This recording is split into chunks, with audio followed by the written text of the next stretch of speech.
है। इश्क ना मजहब की दीवार मानता है और ना ही सीमाओं की बंदिश। तभी तो पाकिस्तान की एक महिला तमाम दुश्वारियां झेलती हुई अपने प्रेमी से मिलने भारत चली गई। पहले सीमा गुलाम हैदर नेपाल गई, फिर वहां से दिल्ली आई और उसके बाद ग्रेटर नोएडा के रबुपुरा पहुंच गई। और वो भी अकेले नहीं बल्कि चार बच्चों के साथ लेकर। पुलिस को जब इस बात की जानकारी मिली तो पुलिस ने सीमा और उसके प्रेमी को गिरफ्तार कर लिया। अब दोनों जेल से बाहर आ चुके हैं। बताया जा रहा है कि पबजी के जरिए दोनों संपर्क में आए और दोनों का प्यार परवान चढ़ा।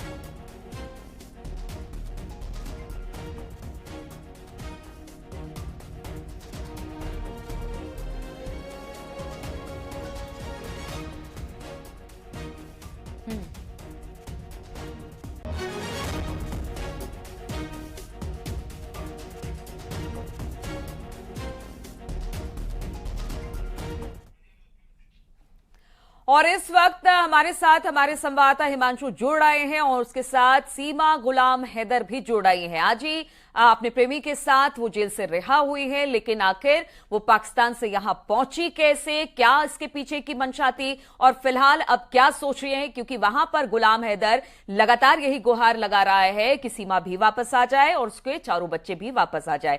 हिमांशु, आज सुबह ये दोनों जेल से रिहा हुए हैं, लेकिन सबसे पहले जरा पूछिए सीमा से कि ये कैसे पहुंची पाकिस्तान से सीधे ग्रेटर नोएडा।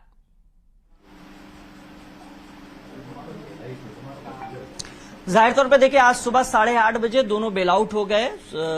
यहाँ पे लुक्सर जेल है, वहां से सीमा और उनके जो पति हैं सचिन, वो दोनों बाहर आ चुके हैं। पति इसलिए क्योंकि जब पहली मुलाकात हुई थी काठमांडू में तो दोनों ने मंदिर में शादी भी की थी। अब हम सीधे सबसे पहले सीमा गुलाम हैदर से बातचीत कर लेते हैं। सीमा, पहला सवाल यही है, लगातार यही पूछा जा रहा है, ये जानने की कोशिश है कि आखिर सीमा पाकिस्तान से नेपाल के रास्ते भारत होते हुए ग्रेटर नोएडा कैसे पहुंच गई?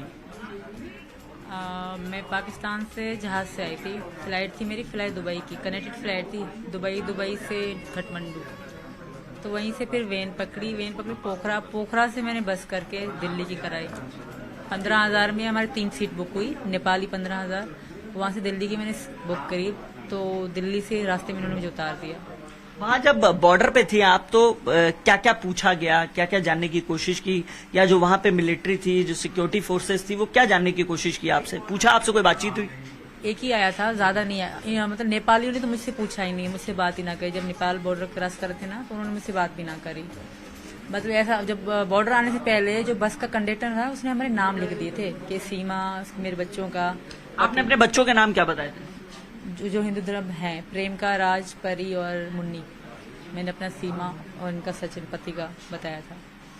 तो क्या पूछा था वहाँ, क्या जानने की कोशिश की थी? जब नेपालियों ने तो कुछ पूछा ही नहीं मुझसे, कोई भी सवाल नहीं करा। कि अपने नेपालियों से पूछ रहे थे कि ये इंडिया की है, इंडिया जा रही है। जो इंडिया का एक ही पुलिस ऑफिसर आया था, ओनली एक ही आया था। तो सब अच्छा, बहुत अच्छा था वो। उसने बस मुझसे एड्रेस पूछा, पति का नाम पूछा और मेरे बच्चों से प्यार करा था। बीमार थे ना मेरे बच्चे, सारे से गोदी में पड़े हुए थे। इससे ज्यादा उन्होंने कुछ सवाल नहीं करे। वो बहुत अच्छा इंसान था, शायद बस यही। उन्होंने कार्ड वार्ड कुछ नहीं पूछा मुझसे। हाँ, ऐसा पूछ रहे थे कि तुम्हारे पति क्या करते हैं या कहाँ जा रही हो? नोएडा जा रही हूँ, रबुपुरा में। तो इनका नाम बताया मैंने, कहा ये मेरे पति हैं। मैं वहीं जा रही हूँ, मैं ठकरायन हूँ, वो ठाकुर है। इससे ज्यादा उन्होंने सवाल ना करे। और बस सब। कितने दिन ट्रेवल रहा? आप कब चली थी पाकिस्तान से, किस तारीख को चली थी? मैं 10 मई 4 बजे चली थी। 10 मई 4 बजे। और फिर यहाँ आई है 13 तारीख को, यानी 3 दिन लगातार सफर रहा है। जी सर। तो पहले यहाँ से दुबई गई, दुबई में तो आपके पति भी थे ना? वो तो सऊदीया में है, पर मैं दुबई में थी। दुबई में मेरा फ्लाइट। इस दौरान 3 दिनों में कोई बातचीत हुई पति से? ना, इन दिनों में नहीं हुई। मैं उधर एयरपोर्ट के अंदर ही थी। एयरपोर्ट से बाहर हम गए ना, कनेक्टेड फ्लाइट थी ना, एयरपोर्ट से बाहर आउट नहीं जाने देते, तो वहीं से दूसरे जहाज में बिठा दिया। फिर काठमांडू 11 की सुबह में पहुंच गई काठमांडू। ठीक है, फिर काठमांडू के बाद वेन पकड़ी, मैं गई सीधा पोखरा, क्योंकि किसी ने मुझे कहा कि पोखरा से आपको दिल्ली की बस मिल जाएगी आराम से। अच्छा। किसी ने वहीं नेपाल में ही पता पड़ी ना, नेपाल लोग सब हिंदी कर लेते हैं, हिंदी बोल लेते हैं। ठीक है। तो मैं वहां से पोखरा गई। पोखरा में रात को रुकी, शाम में पहुंची। सुबह को बैठे जैसे मैं उतरी तो शाम में हम पहुंचे और शाम को मैं सो गई। सुबह बच्चों का आराम करा, एक होटल रूम लिया। तो सुबह को सवेरे हम निकले और दूसरे सुबह पहुंचे हम। देखिए, अब लगातार एक सवाल और पूछा जा रहा है कि सीमा यहाँ पहुंच गई है, इलीगल वे से पहुंची है, अब यहाँ क्या चाहती है? मैं यहाँ रहना चाहती हूँ, सचिन से शादी करके यहाँ की नागरिकता बनना चाहती हूँ, क्योंकि मैं वापस नहीं जाऊंगी। मैं इनके बगैर रह नहीं सकती, पहली बात। दूसरी बात, अगर गई भी ना तो पाकिस्तान में मुझे वहाँ मार देंगे मेरे घर वाले, क्योंकि हमारे यहाँ ऐसे ही सिस्टम चलता है। जब मुसलमान से अगर कर लेना लव मैरिज और पकड़ा जाए तो उनको मार देते हैं। ये तो हिंदू है और इंडिया का है, तो सब थू तभी करते होंगे मुझ पर, कोई भी खुश ना होता होगा, सब गाली देते होंगे मुझे मुसलमान। अच्छा, जिस तरीके से हम लोगों ने एक वीडियो देखा है, तो गुलाम हैदर जो आपके पहले पति हैं, उन्होंने वीडियो बना के लगातार यहाँ मोदी सरकार से भी रिक्वेस्ट कर रहे हैं कि ये जो बच्चे हैं ये भेज दिए जाए। आपकी बात नहीं कर रहे हैं वो? मेरे बच्चे नहीं जाएंगे कभी, उनके 2 बच्चे पहले भी तो हैं, उनके पास चला जाए। ये जाएंगे ही नहीं, ये मेरे हैं, मेरे बगैर ये नहीं रह सकते, एक पल भी नहीं रह सकते ये। अगर ऐसा होता तो मैं बाहर छोड़ती, मैं जेल में इनको साथ ले गई। ये मेरे बगैर 1 मिनट नहीं रह सकते मेरे बच्चे। अच्छा, एक चीज और बताइए, ये बताया जा रहा है कि जो आपकी पहली शादी हुई थी वो भी लव मैरिज थी? वो कोई लव मैरिज नहीं थी, वो मजबूरी की शादी थी मेरी। कोई लव मैरिज कैसी मजबूरी थी? पापा वालों ने करा दी, मेरे मामा वाले तो राजी थे नहीं। मेरी कोई इनसे लव मैरिज या कोई बड़ी धूमधाम से शादी ना हुई थी हमारी, सिंपल ही सी। कितने साल आप लोग साथ में रहे? हम शादी कब हुई थी पहली? 2014 के दूसरे महीने हम साथ में रहे, रिलेशन में रहे। तकरीबन 16 में फिर वो चले गए सऊदी अरब। 16 में? जी। फिर उसके बाद 20 के एंड में से हमारा कोई कांटेक्ट नहीं था। गुलाम तो ये भी कह रहे थे कि आपको जो है वो पैसे लगातार भेज रहे थे ताकि बच्चों के लिए वो देते थे, बच्चों के लिए वो देते थे। ये बात तो मैंने मानी है कि वो बच्चों को देते थे, ज्यादा नहीं, थोड़े बहुत। गुलाम हैदर जो है वो ये भी कह रहे हैं कि आपको जो बिल्कुल जिस तरीके से एक सवाल ये भी है कि आप लोग पहली बार पबजी पे कब ये दोस्ती प्यार में तब्दील हो गई? 21 में हो गई थी हमारी, 20 से लेकर 21 तक हमारा इतना लॉकडाउन पीरियड के दौरान। बिल्कुल बिल्कुल वही भारत में लॉकडाउन था, वहाँ भी लॉकडाउन था। उन दौरान हमारी बहुत ज्यादा गहराई हो गई। ये भी फ्री टाइम में थे, हम भी वहाँ पे ऐसे बैठे रहते घर पे, तो तभी हमारी ज्यादा गहराई हो गई, बहुत ज्यादा। गेम खेलने में रुचि थी आपको? बहुत ज्यादा, मुझे बहुत अच्छी लगती थी गेम खेलना, और मैं अब भी खेलती थी। गेम मेरी बहुत फेवरेट थी, तो पता था सबको। हम और भी इंडियन लड़के लड़कियां हमारे साथ खेलते थे, सब मुझे दीदी बुलाते थे। बहुत सारी इंडियन लड़कियां लड़के मेरे साथ खेलते थे, वो सब। तो जैसे पबजी में सिर्फ दोस्ती प्यार में इन्हीं से तब्दील हुई, और भी यहाँ पे लोगों से दोस्ती थी आपकी जब गेम खेलते थे आप लोग? थे सब, मुझे दीदी कहाँ के?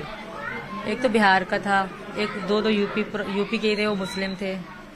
एक आगरा के 2 लड़के थे, वो भी दीदी बुलाते थे। और 2 लड़कियां थी, प्रीति और प्रेम का नाम था उनका। वो भी एक तो बिहार की थी, एक का पता नहीं है, बात ही होती थी हमारी। मतलब उत्तर प्रदेश के भी थे, बिहार के भी थे, तमाम लोगों से दोस्ती थी।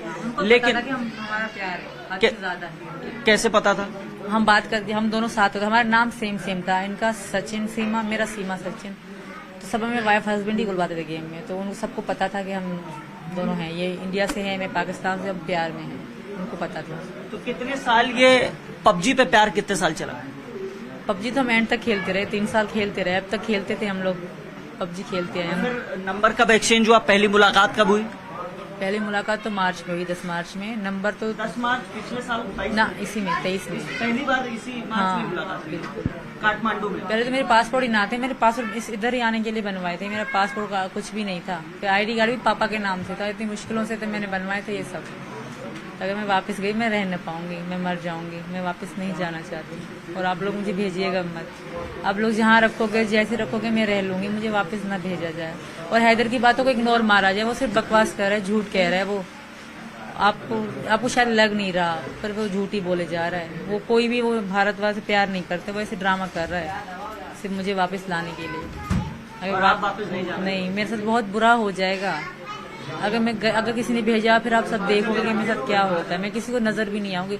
इनके गांव में कोई, हमारे इनका जो गांव है ना, जेकमाबाद, जी मैंने लिखवाया है, वहाँ पुलिस भी नहीं जाती। वहाँ पुलिस का कोई कानून ही नहीं है। ये इनके अपने घरेलू मसले होते हैं, ये पुलिस को भी आने ना देते। जो मेरे ससुर थे ना, ये सौतेल हैं, सगे ससुर ना है मेरे, वो ऐसे ही हैं, और मैं वापस नहीं जाना चाहती। अच्छा सीमा, आप रील की भी बहुत शौकीन है, गदर के बारे में आपने बताया, थोड़ा सा बताइए। मेरी आधा से ज्यादा जो रील है ना, इन्हीं गानों पे है, गदर मूवी के गानों पे। कौन सा गाना अच्छा लगता है? घर आजा परदेसी, मैं तो बहुत रोती थी इस गाने पे इनके लिए, वो सब वीडियो में है। एक आधा लाइन गुनगुनाइए ना, बताइए। गाया नहीं जाएगा, दोनों लोग गाइए ना। इनसे गा लीजिए, मुझे नहीं गाया जाएगा। तो रील बताइए, किस किस गाने में, कौन से गदर मूवी के कौन कौन से गाने पसंद है? गदर के सारे पसंद है, मेरी गदर मूवी सारे फेवरेट। गाने ही बता दीजिए ना, कौन कौन से, मुझे नहीं पता। एक तो घर आजा परदेसी, वही वाला, एक दूसरा मैं भूल गई। ये जो प्रेम कहानी है उसमें गदर मूवी का बहुत रोल है क्या? नहीं नहीं, ऐसा कोई नहीं है। मुझे मतलब इनसे प्यार अच्छा। होने के बाद गदर अच्छी लगी। अभी तो पाकिस्तान में बैन है, फिर मैं इनके सारे गाने मेरे पास हैं, मोबाइल में थी मेरे में। जब इनसे प्यार हुआ, उसमें सकीना थी, यहाँ पे मुझे सीमा है। सकीना बुलाते थे ना, तो इसलिए इसके दोस्त वगैरह मुझे सकीना बुलाते थे, तो इसलिए मुझे अच्छा